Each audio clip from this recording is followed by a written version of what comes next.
Welcome to topic 7.2, Causes of World War I.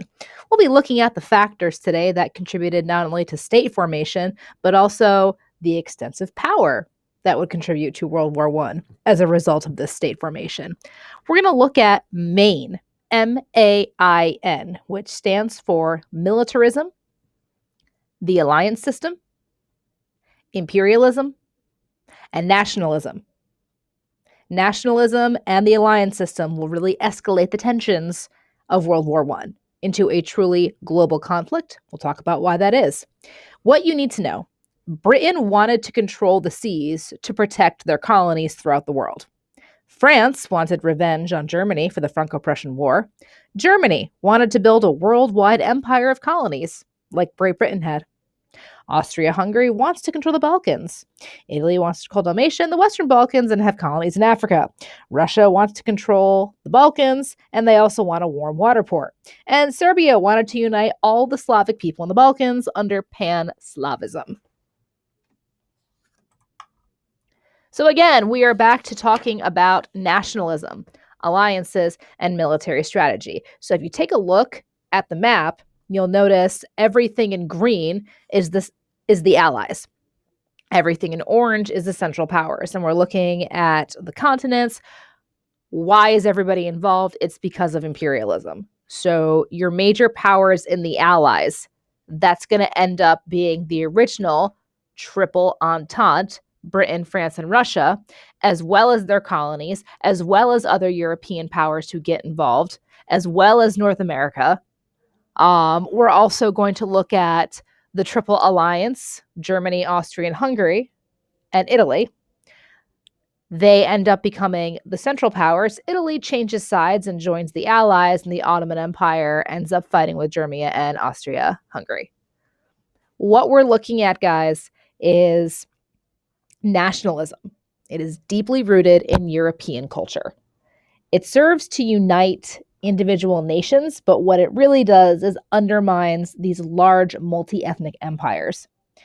So imbued with nationalism and largely unfamiliar with the reality of large-scale warfare, most people were viewing wars as a crusade for liberty, or as revenge for past injustices, such as France did with the Franco-Prussian War. When Austria-Hungary declared war on Serbia on July 28, 1914, the alliance system, in combination with rigidly scheduled mobilization plans, meant that war was automatic. So how did this even happen? Let's talk about that, guys. Archduke Franz Ferdinand, the assassination, is what is going to lead to the start of World War I. So tensions had been brewing throughout Europe for years before World War I actually broke out, especially in the troubled Balkan region of Southeast Europe. A number of alliances involving European powers, the Ottoman Empire, Russia, and other parties had existed for years, but political instability in the Balkans, especially Bosnia, Serbia, and Herzegovina, threatened to destroy these agreements. And the spark that ignited World War I was struck in Sarajevo, Bosnia on June 28, 1914. Archduke Franz Ferdinand, and he was the heir to the Austro-Hungarian Empire, was assassinated along with his wife Sophie by a Serbian nationalist named Gavrilo Princip. Princip and other nationalists were struggling to end Austro-Hungarian rule over Bosnia and Herzegovina. And what happened is 5 members of the group known as the Black Hand came up with this assassination plan. And it kept backfiring. Things kept going wrong. So finally, shots are fired. One of the guards is hit, and Archduke Franz Ferdinand and his wife Sophie, to make a long story very short, decide to go to the hospital to visit the injured people. They're in a convertible. They make a wrong turn down a side road. Meanwhile, Princip got very nervous and literally went to a cafe to buy himself a sandwich.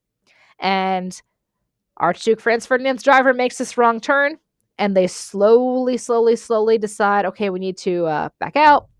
And as they're driving very slowly, Princip sees them coming by, and he shoots them at very close range. Sophie and her unborn child died first. Franz Ferdinand died shortly after. Austria-Hungary sent an ultimatum to Serbia. And here's what they demanded: entrance into Serbia to suppress all subversive movements, total control over the investigation and trial of Gavrilo Princip, and Serbia had 2 days to accept this or Austria-Hungary would declare war. And the thing is, guys, Austria-Hungary knew that Serbia was going to say no. And Serbia said no. On July 28th, so exactly 1 month later, Austria-Hungary declared war on Serbia. And the alliance system caused everyone to declare war on each other in succession. The War of Mobilization began. Everyone prepared for war and moved their troops into position. At first, it was just the European powers. The US would eventually join the war. But what actually got us into the war? It was not the sinking of the Lusitania. In May 1915, several New York newspapers published a warning by the German embassy in D.C. that Americans traveling on British or Allied ships in war zones did so at their own risk. When World War I erupted in 1914, Woodrow Wilson, president of the U.S., pledged neutrality, and most Americans favored this position. But Britain was one of America's closest trading partners, and tension soon arose between the U.S. and Germany. Several U.S. ships traveling to Britain were damaged or sunk by German mines. And in February of 1915, Germany announced unrestricted submarine warfare in the waters around Britain. On May 7th, 1915, less than a year after World War I began, a German U-boat torpedoed and sank the RMS Lusitania, a British ocean liner en route from New York to Liverpool, England. 1,900 people were on board. More than 1,100 of them died, including 120 Americans. The sinking of the Lusitania played a very significant role in turning public opinion against Germany, both in the US and abroad. Most historians agree that American involvement in World War I was inevitable, especially by early 1917. But what really accelerated US involvement was the Zimmermann Telegraph. On January 16th, 1917, British codebreakers intercepted a message from Zimmermann intended for Heinrich von Eckart, the German ambassador to Mexico. The message was encrypted, and after breaking the code, this is what the message said. If the neutral U.S. entered the war on the side of the Allies, von Eckart was to approach Mexico's president with an offer to forge an alliance. The Germans would provide military and financial support for a Mexican attack on the U.S.